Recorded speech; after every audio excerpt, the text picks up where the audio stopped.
One of America's first true culture wars wasn't the North versus the South or red versus blue. It was tobacco farmers versus cotton barons. Tidewater, Virginia, and Maryland, they weren't the Deep South, and they were actually tobacco country, not cotton.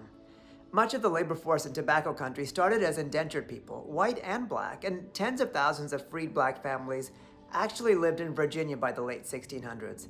Yes, coercion, racism, violence existed, but economics imposed ceilings. Tobacco just wasn't that profitable. Cotton culture shattered those ceilings and arrived as an invasion.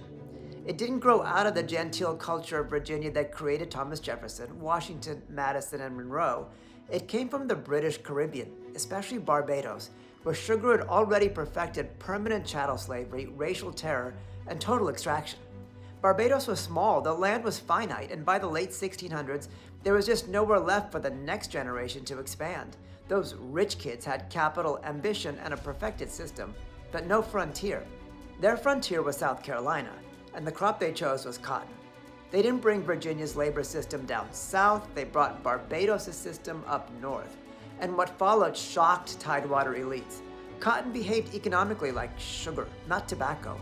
It generated margins high enough to buy human beings outright and to work them to death, to replace them and to govern plantations through terror as standard practice.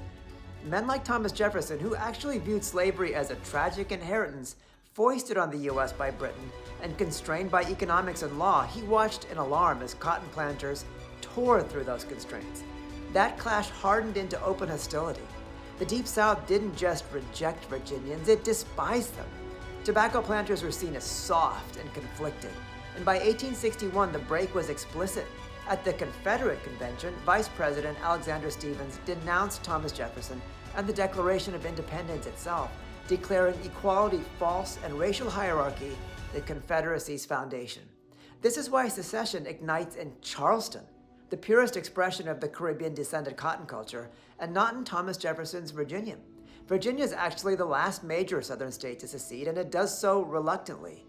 Cotton, perfected in the Caribbean and unleashed on the continent, erased any chance of compromise and left war as the only language it understood.